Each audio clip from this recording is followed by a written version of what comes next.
Mesdames et messieurs, bonjour, tout à fait ravi de vous retrouver dans cette nouvelle édition d'Indice, votre fenêtre sur le monde de l'économie, sur le monde des chiffres ici en Égypte.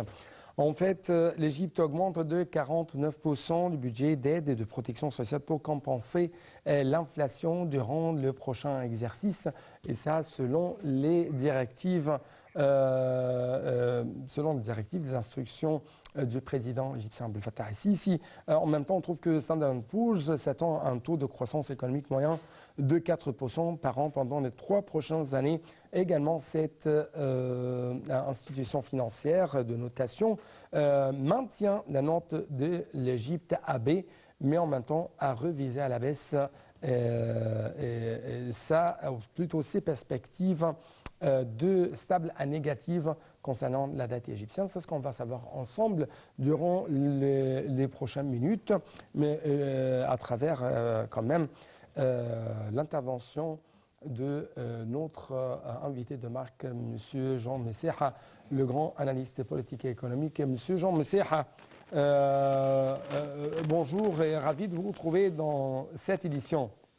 Bonjour monsieur, merci pour votre invitation. Merci beaucoup. Et avant quand même vous donner l'espace pour faire des commentaires et des analyses, je dois proposer à nos chers téléspectateurs ce qui a été déclaré récemment par le ministre égyptien des Finances, Mohamed Moaïd, qui a déclaré que le président Abdel Fattah el-Sisi avait ordonné l'augmentation du budget de soutien et de protection sociale, et ce de 358,4 milliards de livres égyptiennes à 529,7 milliards de livres égyptiennes, soit une augmentation de 48,8%. Donc, c'est presque la moitié.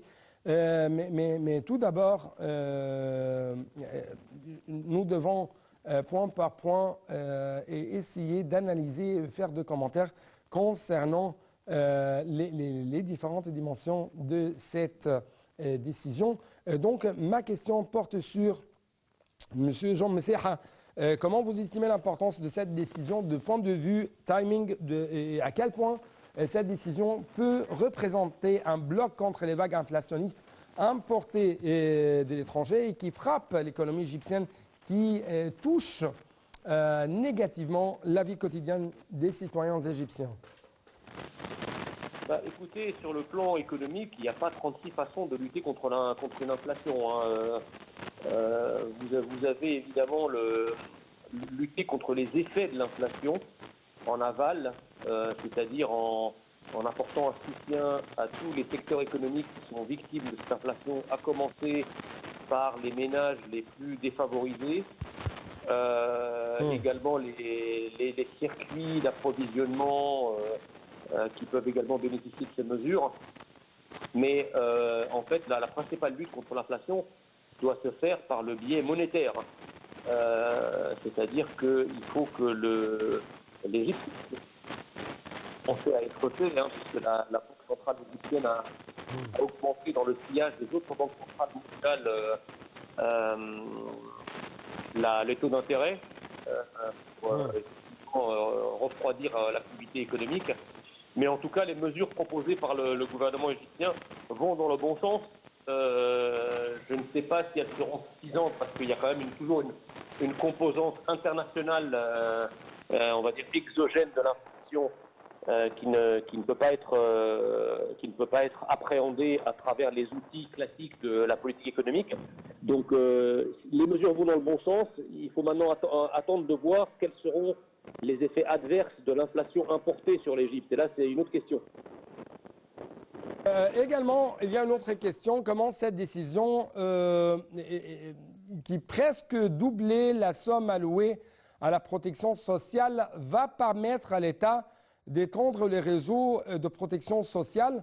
Et ces réseaux sociaux, bien sûr, a pour cible, a pour objectif les familles les plus vulnérables et les plus nécessiteuses. Donc, j'aimerais écouter votre point de vue en ce qui concerne ce point.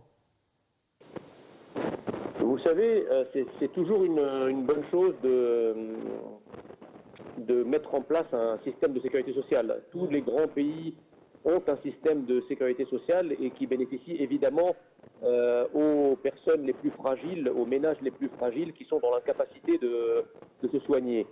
Le problème après, si vous voulez, surtout dans un pays comme l'Égypte, c'est le contrôle.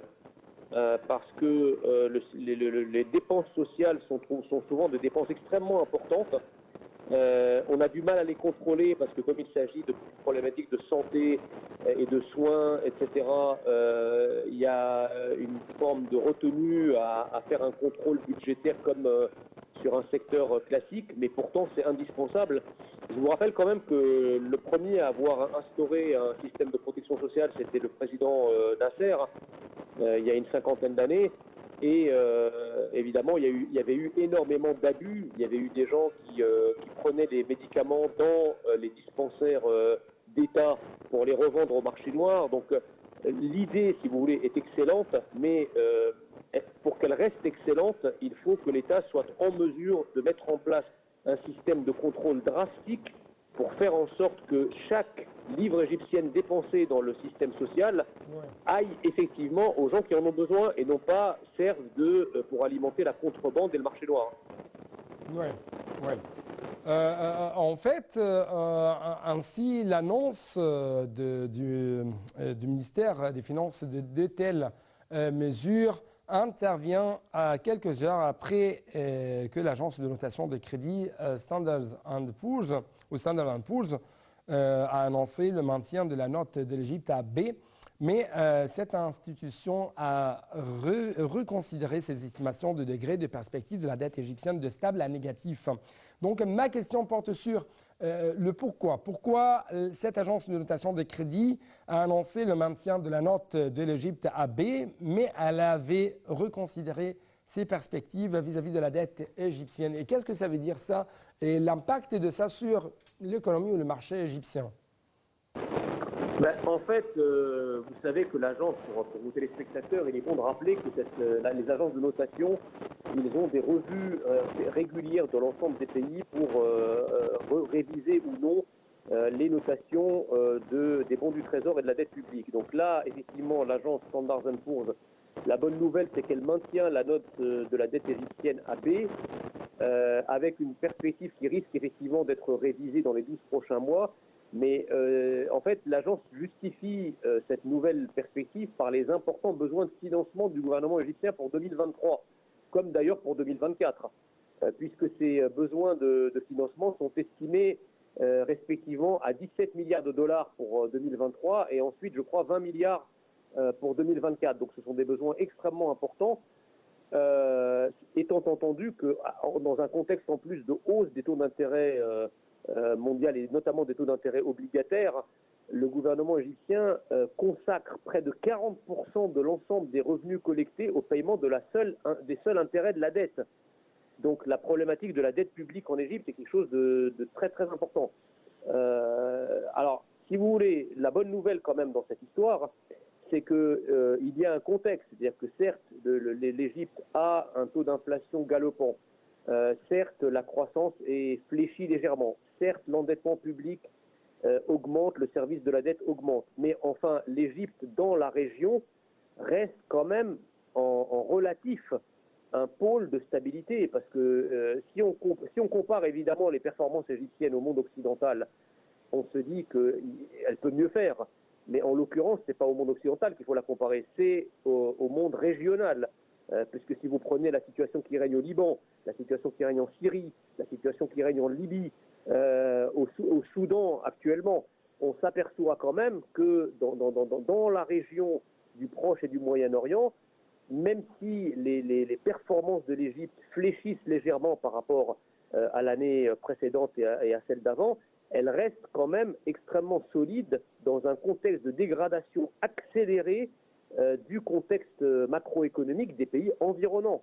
Donc cela signifie que si un investisseur étranger doit quand même investir dans la zone, étant entendu que les pays de la zone sont quand même passablement tous en crise, voire au bord du chaos, l'Égypte reste quand même malgré tout, et d'un point de vue relatif, elle reste quand même malgré tout un pôle de stabilité et un pôle attractif, relativement attractif par rapport à ses voisins. Donc, encore une fois, j'aimerais avoir avec plus de détails cette dernière phrase. Donc, vous trouvez que l'Égypte est considérée comme un oasis de stabilité, de sécurité, que ce soit sur le plan militaire, sur le plan sécuritaire, sur le plan économique. C'est pourquoi l'Égypte est devenue de plus en plus attractive aux yeux des investisseurs quand ils essayent de faire une sorte d'investissement au niveau de la région du Proche-Orient. C'est ça, c'est ce que vous voulez dire? Effectivement, vous savez, la croissance économique, la stabilité économique dépendent pour beaucoup à la fois de la sécurité, évidemment, tout court, et aussi de la qualité des infrastructures. Or, ce sont précisément ces deux domaines qui expliquent pour partie l'envolée de la dette publique égyptienne depuis une dizaine d'années, puisque évidemment le président Al-Sisi, à son arrivée au pouvoir, a maximisé les dépenses de sécurité pour ramener le calme et la sécurité dans le pays après une période de très forte turbulence. Donc ça a nécessité quand même pas mal d'investissements pour remettre à flot les forces de sécurité intérieure, mais aussi les forces militaires et la lutte contre le terrorisme. Et aussi, évidemment, toutes les dépenses en infrastructure pour remettre à niveau le réseau routier, pour élargir le canal de Suez, pour ouvrir de nouvelles lignes de train. Donc, en fait, la bonne nouvelle, c'est que la dette publique ne saurait être analysée de manière absolue. Tout dépend. Qu'est-ce qu'il explique? Si effectivement l'endettement public provient de dépenses de consommation et de fonctionnement et de personnel excessives, là, évidemment, c'est très problématique pour un pays. En revanche, si l'endettement public et la dépense publique est consacrée à l'investissement, toutes les théories économiques des 30 dernières années, ce qu'on appelle les théories de la croissance endogène, montrent qu'il y a un lien entre la dépense publique d'investissement, que ce soit en infrastructure, en éducation, en recherche-développement. Eh bien, ce sont des dépenses publiques qui, à moyen terme, finissent par booster la croissance et finissent par consolider l'état économique du pays. Donc, c'est pour ça qu'il ne faut pas s'en tenir simplement à une analyse comptable de la situation. Ouais. Il faut prendre l'ensemble des facteurs et des éléments de manière plus large. Donc d'après vous, la dette égyptienne ne représente un talon d'Achille pour l'économie égyptienne? C'est-à-dire qu'à partir du moment où vous vous endettez, évidemment, à court terme, l'endettement peut ressembler à un talon d'Achille. Maintenant, encore une fois, si cet endettement vous permet ensuite d'accroître votre activité, cela signifie d'accroître ses recettes, cela signifie de pouvoir rembourser son endettement. Donc, à court terme, ce que vous dites est vrai, mais à moyen et long terme, il y a lieu de garder l'espoir que les dépenses, les secteurs où ces dépenses ont été réalisées, portent leurs fruits et se traduisent par des suppléments de croissance et de recettes publiques. Exactement, vous avez en fait arrivé à un point essentiel, c'est la croissance économique. FMI, Banque mondiale, et notamment la Banque mondiale, a fait quelques prévisions tout à fait supérieures quand on parle de l'économie égyptienne, de la croissance économique égyptienne, à ses homologues, ou plutôt par rapport aux autres économies de la région, notamment l'économie des pays du Golfe. Il y a toujours des prévisions tout à fait très grandes, très supérieures, très intéressantes par rapport à ces économies. En même temps, on trouve que Standard & Poor's s'attend un taux de croissance économique moyen de 4% par an pendant les 3 prochaines années.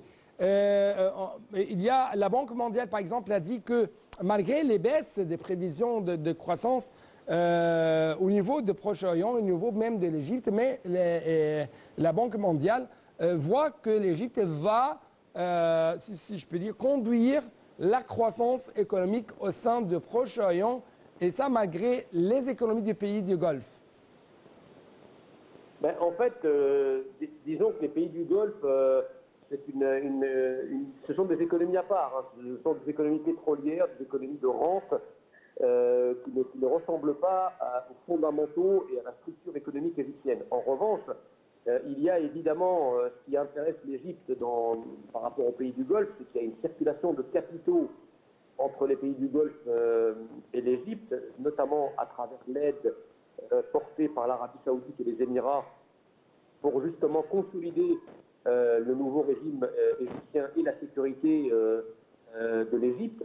Ça, c'est la première chose. Et il y a également tous les transferts des travailleurs égyptiens dans les pays du Golfe vers l'Égypte, qui constitue, je crois, la troisième ou la quatrième ressource pour l'Égypte. Donc, effectivement, En fait, Monsieur Jean Messiha, la Banque mondiale a baissé ses prévisions vis-à-vis de la croissance des économies du pays du Golfe de 7% à 3%. Et ils ont, si je peux dire, attribué ça plutôt au fait qu'il y aura une chute sur les demandes du pétrole.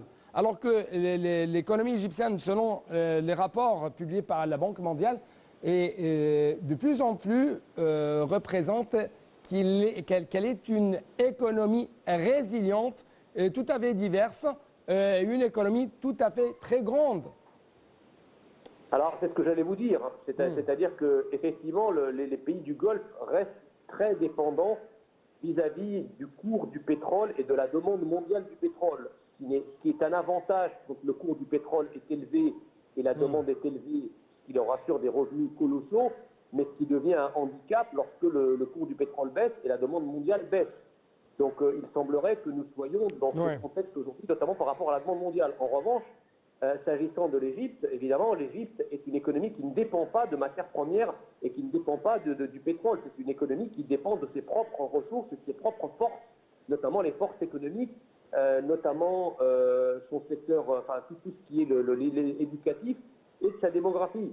Le problème, si vous voulez, c'est que quand on parle de la croissance économique égyptienne qui sera supérieure à la croissance économique des pays du Golfe, il faut prendre en considération l'accroissement démographique de l'Égypte, qui reste quand même un talon d'Achille. Alors ça, c'est la grande problématique à régler, parce que si vous créez des ressources, et si le rythme d'augmentation de la population reste supérieur au rythme d'augmentation des ressources, c'est ça qui, effectivement, peut handicaper sur le long terme l'Égypte. Donc, il faut travailler sur le planning familial et les mesures démographiques. Oui, Monsieur Jean Messiha, de retour au dernier rapport publié par Standard & Poor's concernant l'économie égyptienne, l'agence a justifié ses attentes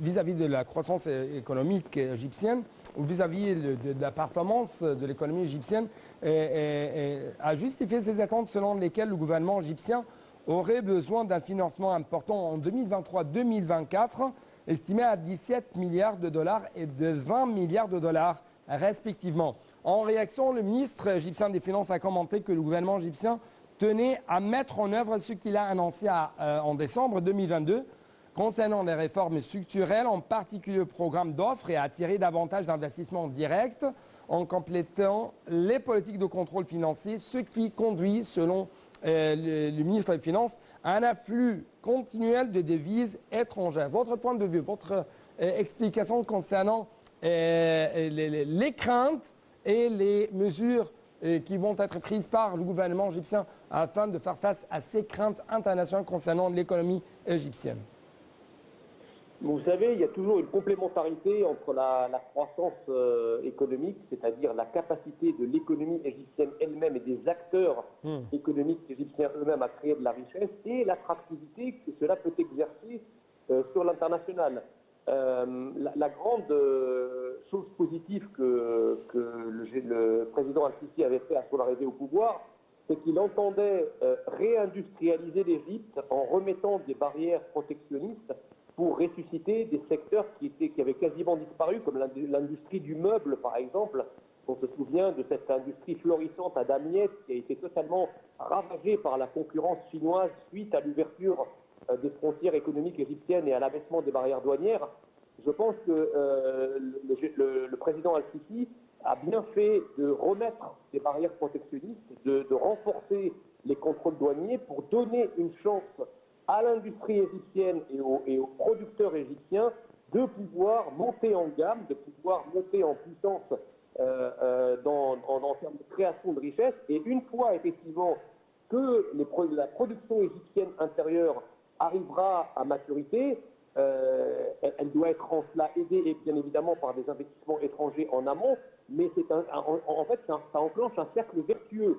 C'est-à-dire que plus l'économie égyptienne va se mettre en marche, plus ça va attirer les investisseurs vont venir donner un coup de main aux producteurs égyptiens qui vont encore accroître leur efficacité, ce qui fera venir encore plus d'investisseurs étrangers. Donc je pense que là, depuis quelques années, l'Égypte a enclenché ce cercle vertueux.